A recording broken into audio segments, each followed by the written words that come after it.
Hola a todos. En esta clase titulada Tu primer caso de Derecho Penal, vamos a analizar de manera básica, elemental, cuáles son las labores que uno podría desarrollar en el campo de una causa penal, con el objetivo de que la misma sea de utilidad para todos aquellos abogados, jóvenes o, o quizás que no sean jóvenes y que tengan incluso mucha experiencia en el mundo del derecho, pero que no la tengan en el mundo del derecho penal. Básicamente lo que pretendemos es ilustrar un poco cuáles son las labores que uno puede desarrollar en una causa penal para poder afrontar justamente esta causa penal con relativa seguridad. Ahora bien, previo a ello, hay algo que entiendo que es absolutamente necesario y tiene que ver con la presentación de uno. Es decir, ¿quién es esta persona que ahora a ustedes les está hablando? Yo les voy a ser totalmente franco. Yo soy una persona que no creo demasiado en los currículums, no creo demasiado en los títulos, incluso pienso que los títulos no necesariamente evidencian conocimiento, pero lo que sí creo, y lo creo con énfasis, es que la persona que está dando una charla, una lección, una clase, una conferencia, tiene que mínimamente ser conocida por el auditorio, por los oyentes, o por las personas con las cuales luego podrá interactuar. De allí esta necesaria presentación que vengo a realizar. Yo soy Santiago Martín Irizarry. Yo soy abogado y me he graduado en el año 2013 en la Universidad Nacional de La Plata.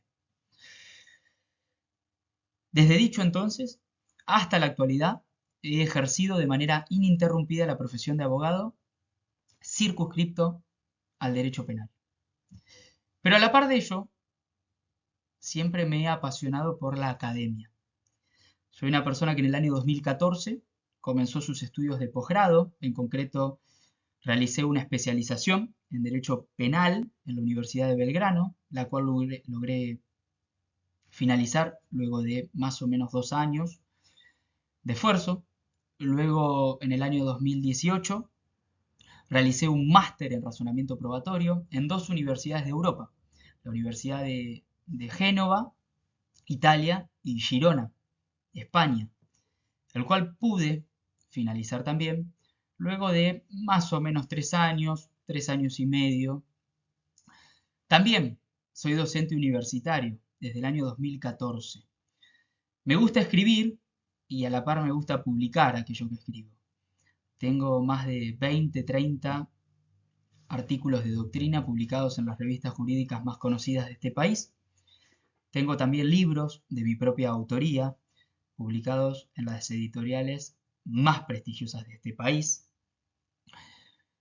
He dado conferencias, aproximadamente he dado más de 50 conferencias, tanto en el ámbito nacional como en el extranjero. Prácticamente he sido invitado por todos los países de Latinoamérica para ir a dar charlas.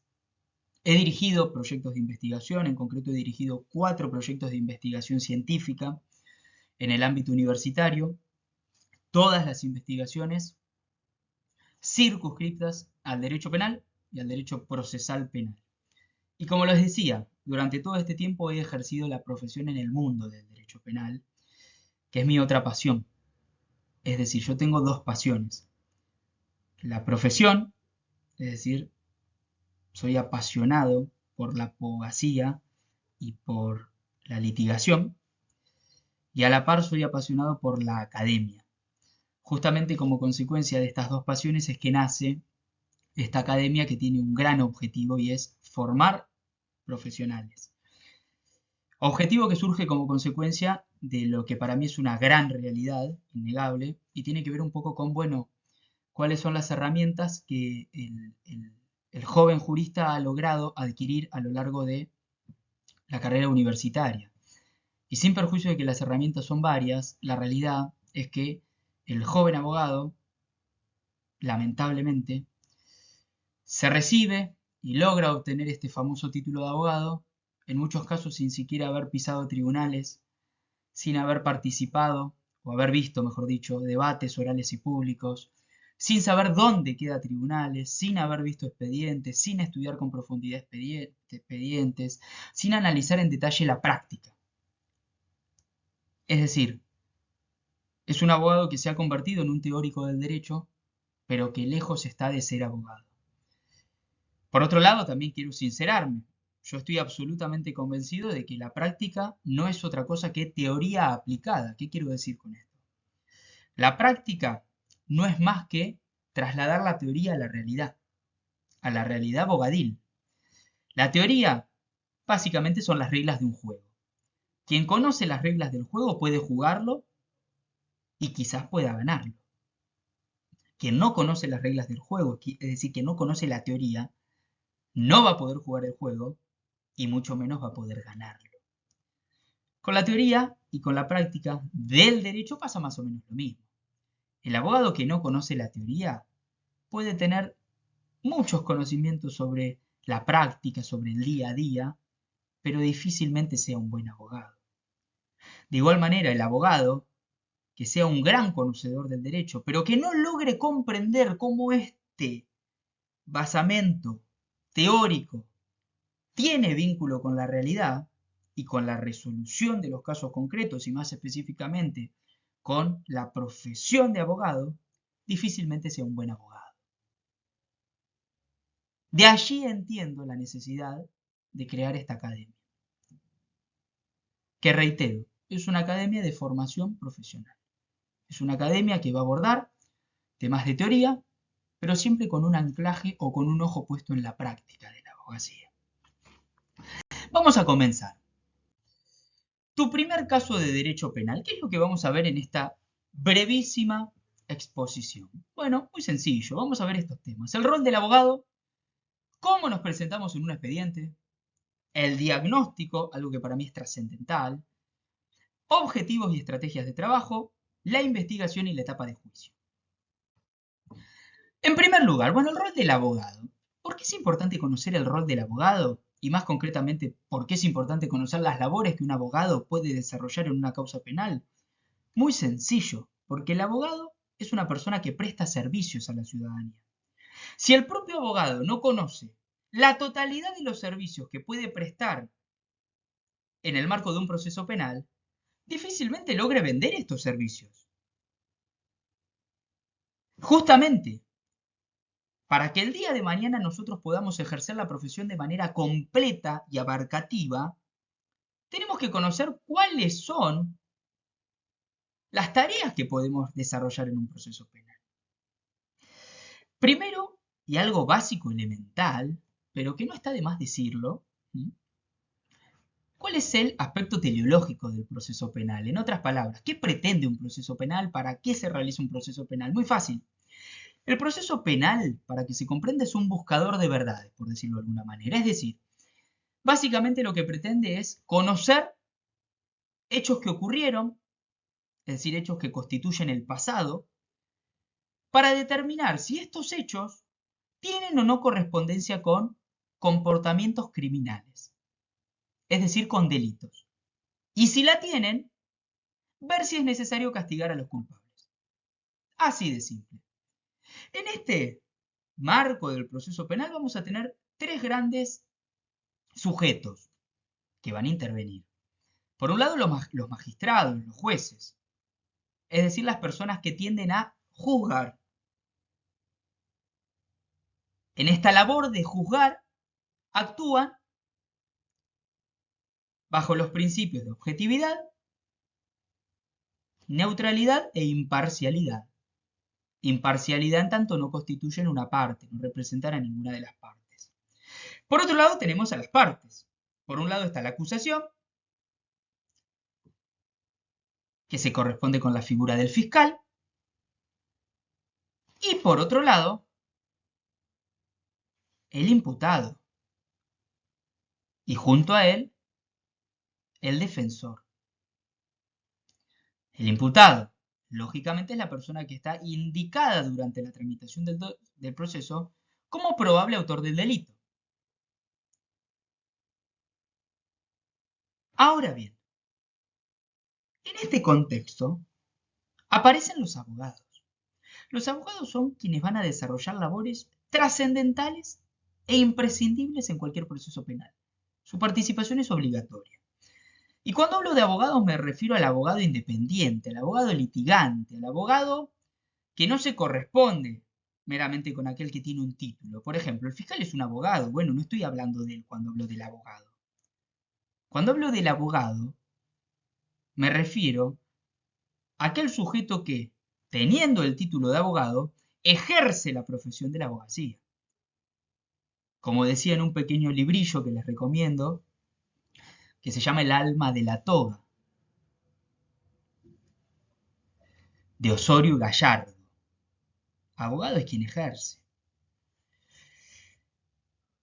Dicho esto, ¿cuáles son los servicios que puede prestar el abogado? Bueno, los servicios, muy a grandes rasgos, y resumiendo este amplio abanico, podemos resumirlo en dos columnas, si se quiere, ¿no? O representamos a las víctimas y las asesoramos a lo largo de todo el proceso, de diversas maneras, ya lo vamos a ver, o defendemos al imputado. Primera aclaración conceptual. Quien tiene defensa es el imputado, no las víctimas. No hay un defensor de las víctimas. Hay un defensor del imputado. El abogado representa a las víctimas, las patrocina, las asesora, pero no las defiende. En tanto, ellas no necesitan una defensa porque no están siendo acusadas. En lo que hace a la representación de las víctimas, bueno, ¿qué servicios podemos ofrecer nosotros como abogados? ¿Qué podemos hacer en este primer caso que nos ha tocado? Bueno, muy sencillo. Podemos confeccionar la demanda, es decir, cuando atendemos a una persona en nuestro estudio jurídico y nos cuenta una problemática, tengan presente que las personas que van a acudir a ustedes son personas con problemas. Es decir, son padecientes, personas que no van a gusto a su estudio jurídico, sino que lo hacen como consecuencia de un problema que los aqueja en su vida cotidiana. Bueno, lo que pueden hacer ustedes es trasladar este problema mediante la interposición de una denuncia. Ahí en la filmina dice demanda, es denuncia. Pueden interponer la denuncia. Bueno, este es un primer servicio que uno puede prestar. Por supuesto, quizás la persona que acude a ustedes ya interpuso la denuncia. ¿Cómo lo hizo? A viva voz, en una comisaría, en una dependencia policial, o incluso en la propia fiscalía, narrando por sí misma el hecho delictual. ¿Esto significa que se agotan las labores del abogado? No, bajo ningún punto de vista. El abogado puede asesorar a la víctima. Y fundamentalmente, puede constituirse como parte integrante del proceso, no él, sino la víctima. Es decir, puede requerir al juez interviniente que ese damnificado por el delito, hay una escisión conceptual entre damnificado y víctima, no la vamos a abordar aquí, pero para que se entienda muy a grandes rasgos, la víctima es la persona que sufre el comportamiento criminal y el damnificado es aquel individuo perjudicado patrimonialmente, ¿sí? Hay diversos criterios clasificatorios, pero no importa. Nosotros en esta clase vamos a utilizarlos como sinónimos para no complejizar el asunto. ¿Qué podemos ofrecer? Bueno, muy sencillo. Pedir al juez que tenga a esta persona como parte integrante del proceso. ¿Para qué? Para que pueda controlar de manera absoluta el trámite del proceso, para peticionar la producción de pruebas, para interponer recursos contra resoluciones judiciales que son desfavorables a sus intereses. Incluso puede acusar por sí misma, en algunos casos y en algunas circunstancias, cuando el fiscal no lo haga. Entonces, estos muy a grandes rasgos son los servicios que uno puede ofrecer relativos a la víctima de un delito. ¿Cómo es que el abogado realiza esta última presentación de constituirse como parte querellante? Eso sería en el marco del Código Procesal Penal de la Nación o particular damnificado en el marco del Código Procesal Penal de la Provincia de Buenos Aires. Muy sencillo, con un escrito de 4 o 5 líneas. En este escrito se le pide al juez justamente esto que estábamos diciendo. Importante.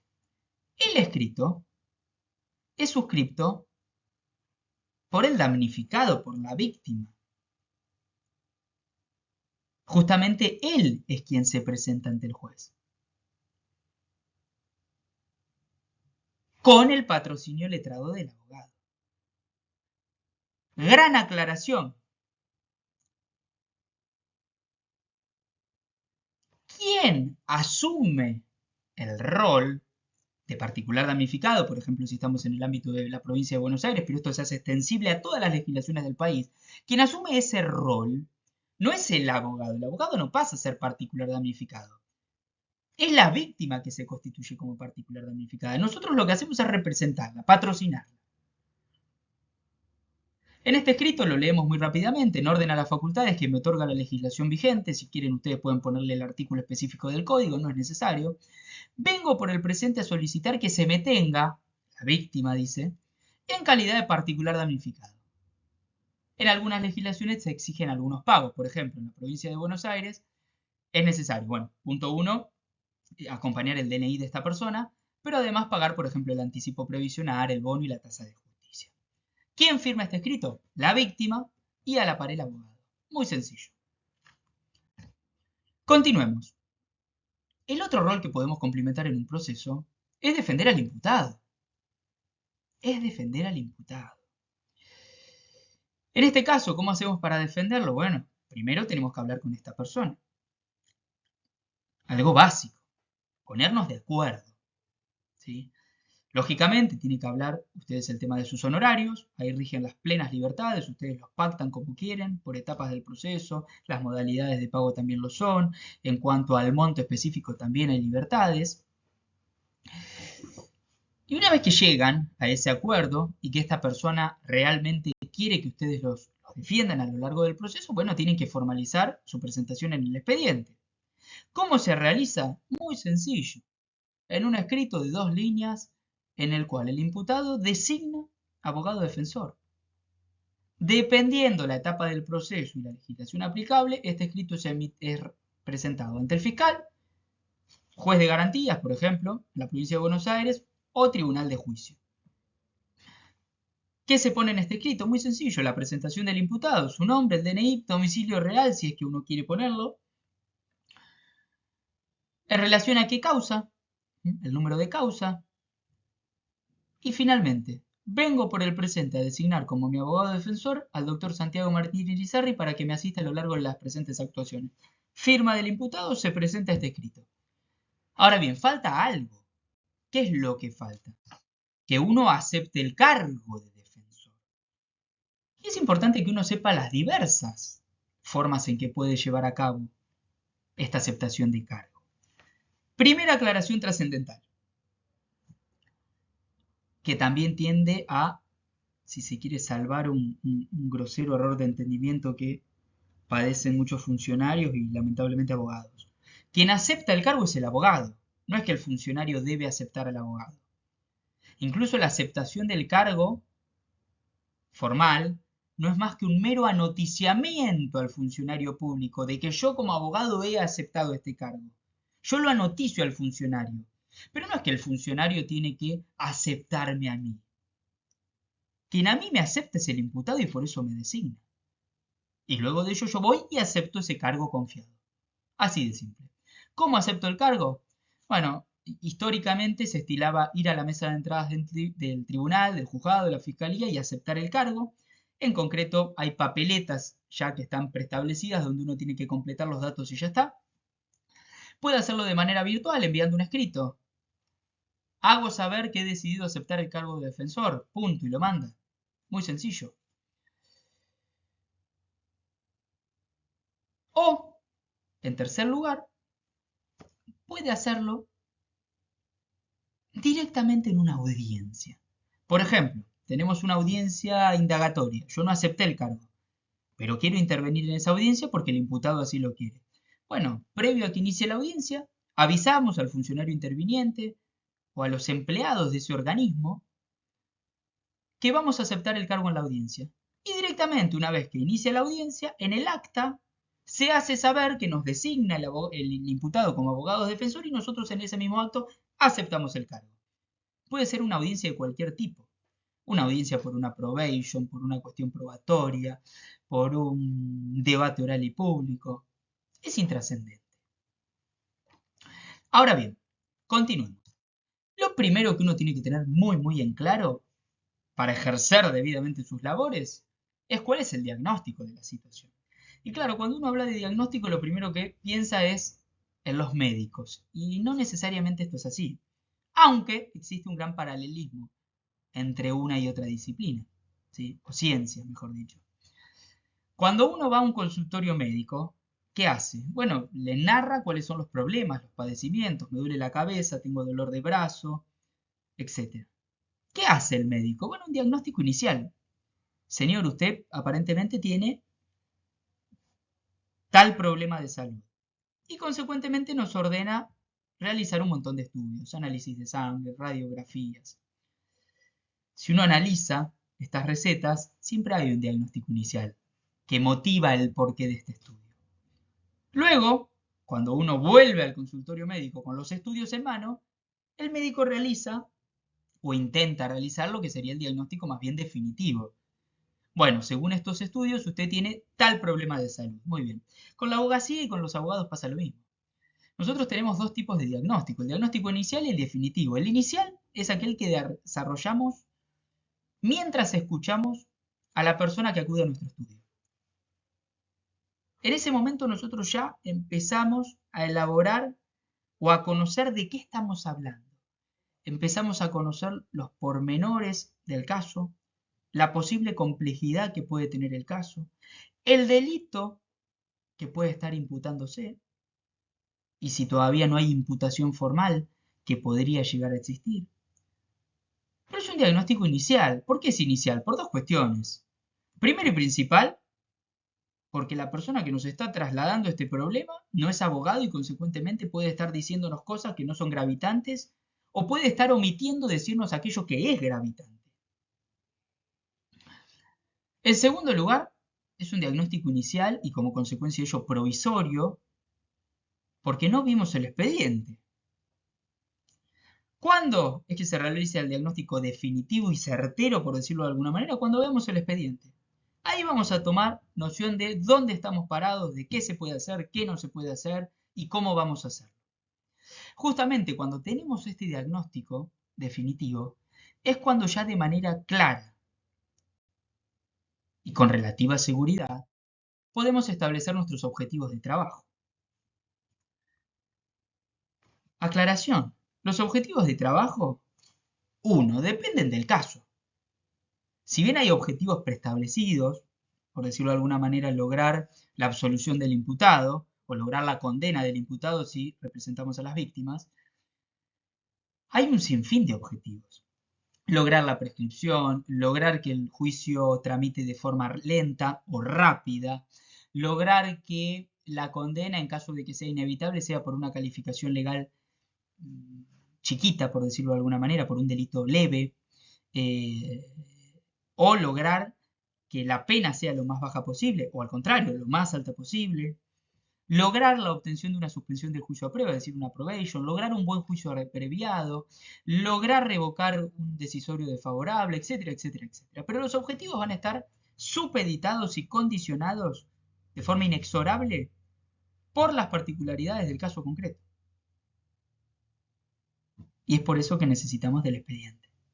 Dos, muy importante, los objetivos son dinámicos, es decir, yo puedo ir trazando objetivos conforme vaya avanzando la causa. Por ejemplo, supongamos una causa que primeramente entiendo que no hay mucha prueba en contra del imputado.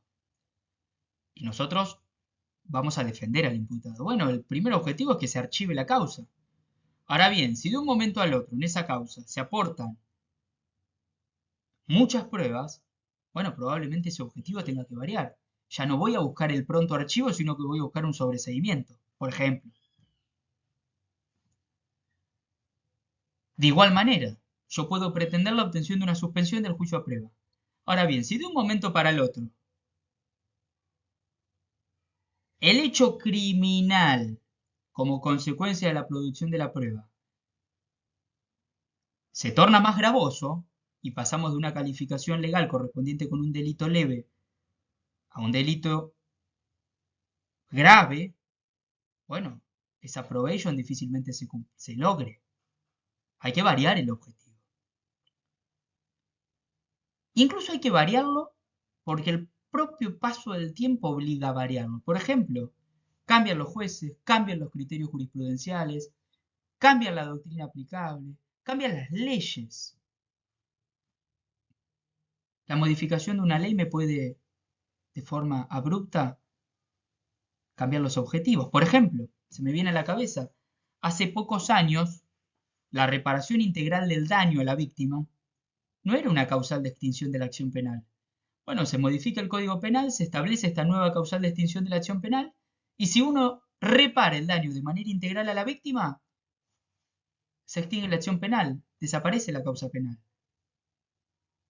La consagración de esta ley generó que muchos abogados variaran sus objetivos en los casos concretos en los cuales estaban interviniendo.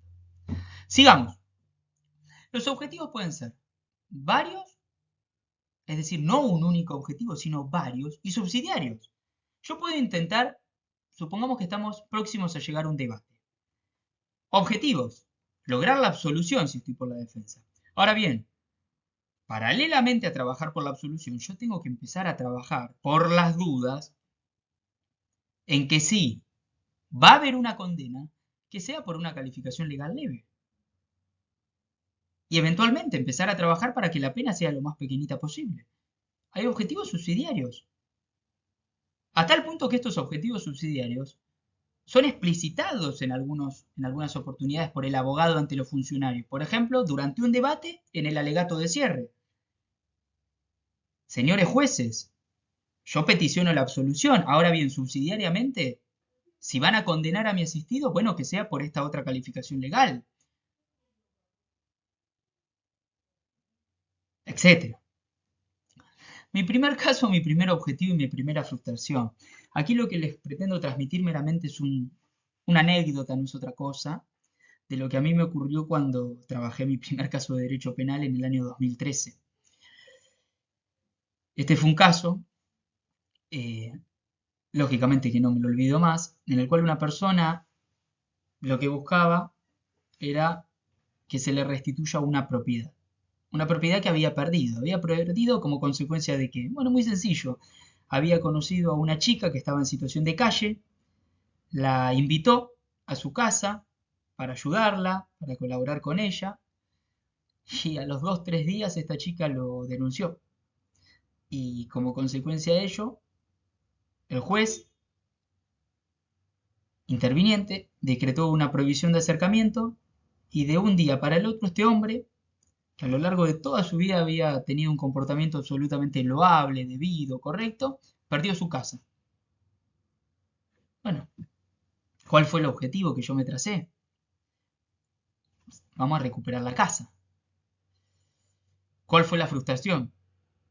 Que había un montón de vericuetos legales que yo no conocía y que dificultaban este objetivo. Por ejemplo, esta mujer estaba acompañada de sus hijitos.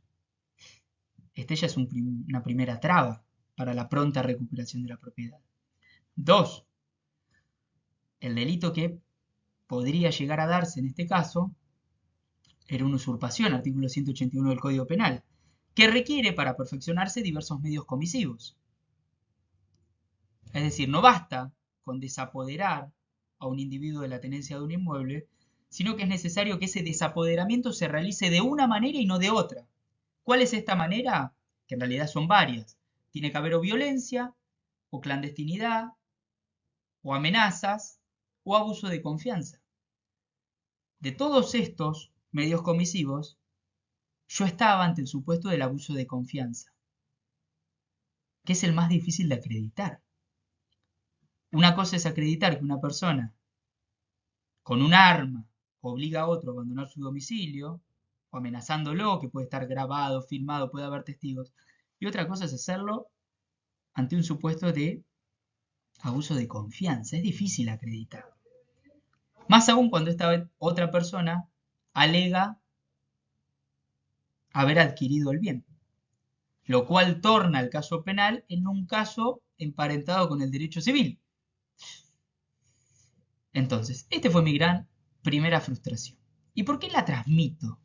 Bueno, porque por dos cuestiones. Primero, el abogado tiene que ser realista a la hora de trazar los objetivos. En lo personal intento ser conservador y pesimista. Siempre intento adelantarme al no cumplimiento del objetivo. Es decir, ¿qué hago si esto que intento lograr no se llega a dar? ¿Y por qué es importante anticiparse? Para uno ya de antemano empezar a trabajar en el futuro objetivo, que al día de hoy no existe, no es tal, pero que el día de mañana puede existir.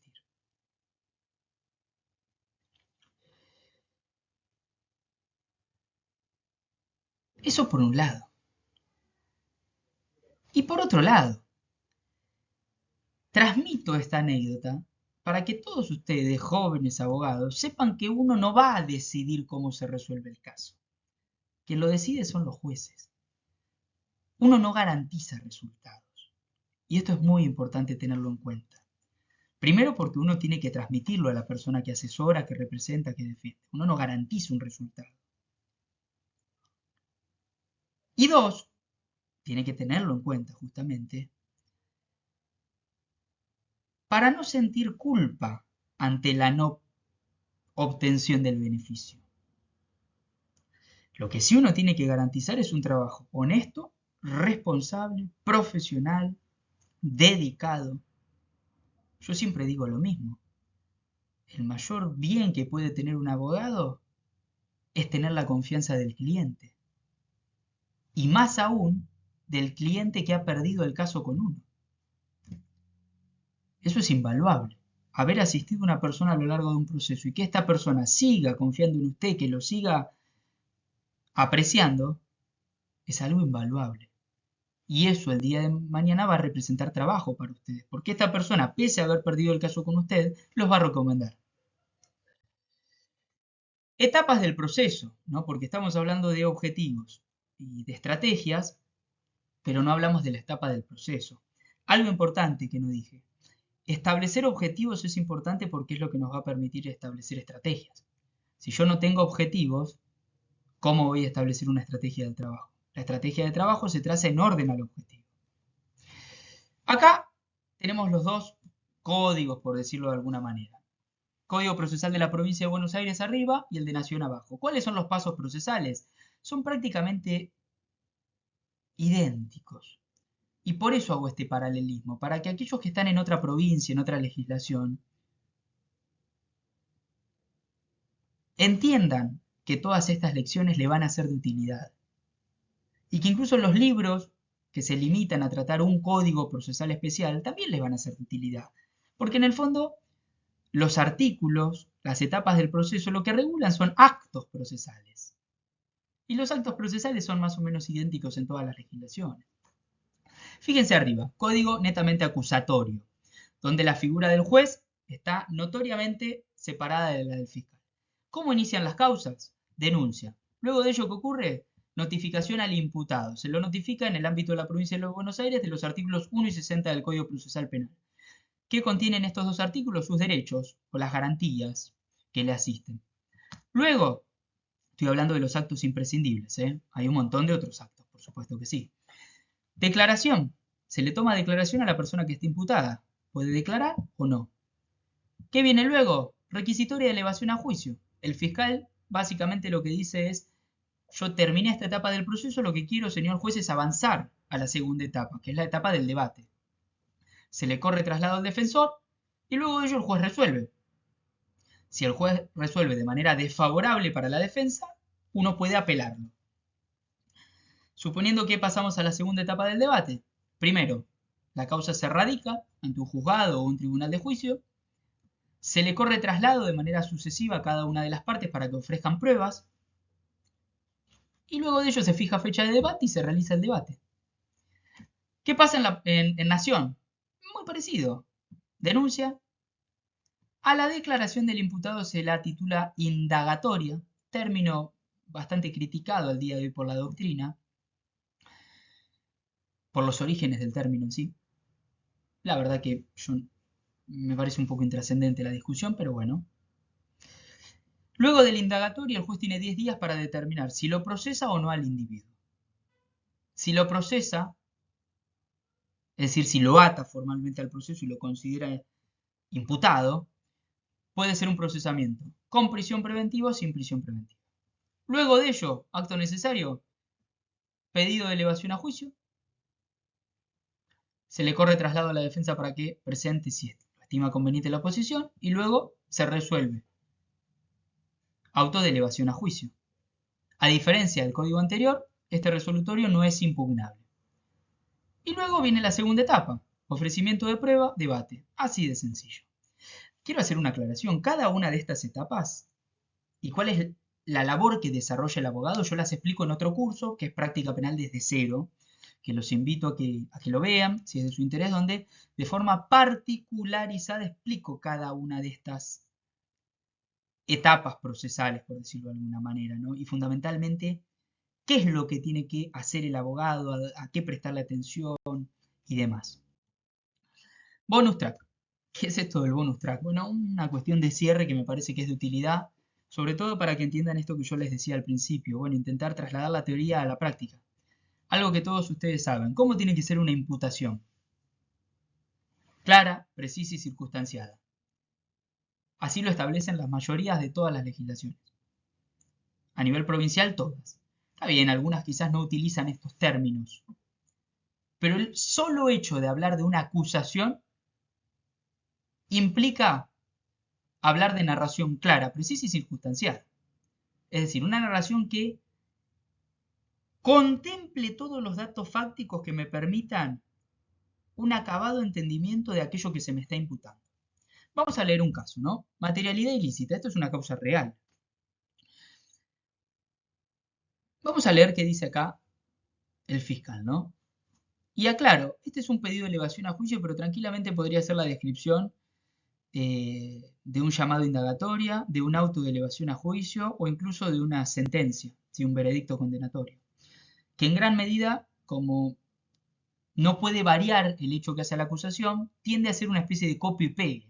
Es decir, el hecho que se narró durante el 308, es decir, durante la indagatoria, es copiado y pegado en el pedido de elevación a juicio, y copiado y pegado en el auto de elevación a juicio, y copiado y pegado en el veredicto condenatorio. O sea, esto lo podemos encontrar en cualquiera de todos estos escritos o resoluciones mencionadas. Fíjense lo que dice, que de las constancias reunidas en auto, es decir, de las pruebas que tenemos, surge en principio acreditado que en el lapso de 2010 a 2013, al menos dos sujetos, uno de ellos de sexo femenino y otro masculino, integrantes del estudio contable X, en carácter de autor y coautor, teniendo a su cargo el pago de impuestos correspondientes a la empresa X, violando su deber con el fin de procurar para sí o para terceros un lucro indebido, administraron de modo infiel los fondos que eran entregados por la empresa mencionada, otorgándole un destino distinto a los acordados a los cheques que fueron previamente entregados, y no abonando los compromisos asumidos, causando de este modo un perjuicio patrimonial a la empresa. ¿Qué es lo que nos quiere decir acá el fiscal? Muy sencillo, lo entendimos todos. Yo contrato un estudio contable, porque tengo una empresa, le doy los cheques al estudio contable para que pague los impuestos de mi empresa, y el estudio contable, en vez de utilizar el dinero de estos cheques en pagar esos impuestos, se los queda. Esa es la imputación. Ahora bien, esa imputación está narrada, está explicada de forma notoriamente deficiente. Porque yo para defenderme no tengo que entender esta explicación que desarrollé yo a grandes rasgos. Tengo que entender los detalles, porque si no, no me puedo defender. Vamos a explicarlo. Fíjense lo siguiente, ¿no? La primera parte es relativamente tiene problemas, pero bueno, los dejamos pasar porque son los habituales. Lapso de 2010 a 2013, bueno, pueden ser que sean muchos cheques, entonces un delito que continúa a lo largo del tiempo o que se desarrolló como consecuencia de muchos actos, está bien, ¿sí? Por eso ahí no es necesario que nos digan el 10 de marzo de 2020, ¿sí? Porque habla de muchos cheques entregados, está bien. Me habla de un sujeto de sexo masculino y uno femenino, si bien uno podría decir, bueno, ¿quiénes son estos sujetos? Lo aclara en otro apartado del escrito. Pero esto es lo que no aclara. Punto 1. Violando su deber. ¿Cuál era el deber? No me lo dice.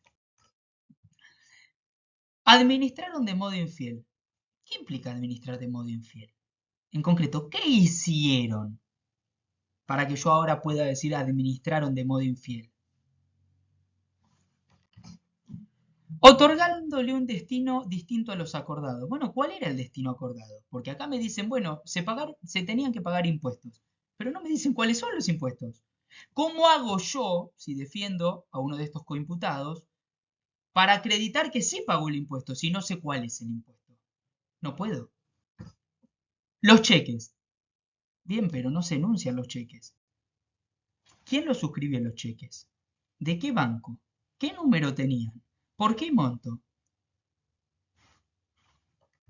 Fueron previamente entregados, nuevamente. ¿Cómo voy a acreditar yo, defensor, que a mi asistido no le entregaron estos cheques y no sé cuándo se los entregaron? ¿En qué circunstancias? ¿De qué manera? ¿Mediante una carta que le mandaron en mano, tirándoselos por abajo de la puerta? ¿Cómo se los entregaron? Y más específicamente, ¿quién se los entregó y a quién de los dos coimputados se los entregaron? Yo no puedo defenderme de esta acusación. No abonando los compromisos asumidos, nuevamente, ¿y cuáles eran los compromisos concretos y particulares asumidos? ¿Y cómo es que se asumieron esos compromisos? ¿Hay un convenio entre entre la empresa y el estudio contable o esto fue de palabra meramente? Y fundamental, se habla de un perjuicio, pero no me dice cuál es el perjuicio. ¿Cuál fue el perjuicio? Sí, económico, claro, pero ¿de cuánto dinero estamos hablando? Porque eso es algo que yo también tengo que trabajar. Bueno, este último ejemplo, casito, que es un caso idéntico al que yo trabajo en el curso de práctica penal desde cero,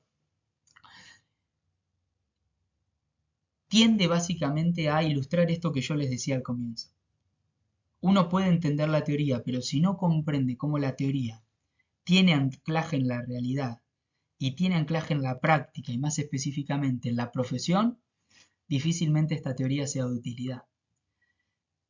Esta narración, que les reitero, pasa de largo a lo largo del proceso y termina en una papeleta de condena, es un típico ejemplo de nulidad.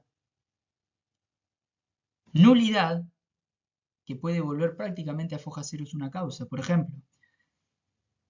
Y este es el caso. Esta acusación y este pedido de elevación a juicio fue tachado de nulidad como consecuencia de un pedido mío. Una vez que se obtuvo esa nulidad, ¿qué es lo que hace el abogado? ¿Qué es lo que está legitimado a hacer?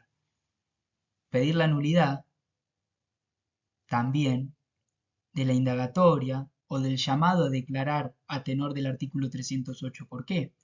Porque allí también se utilizó esta misma narración, que es nula, porque no explicita de manera clara, precisa, circunstanciada el hecho.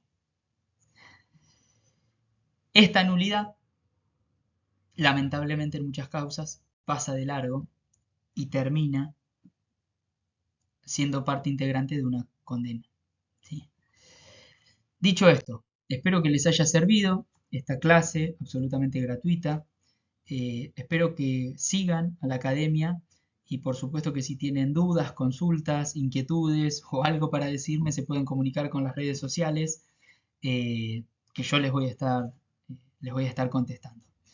Bueno, muchas gracias por la atención y un saludo para todos.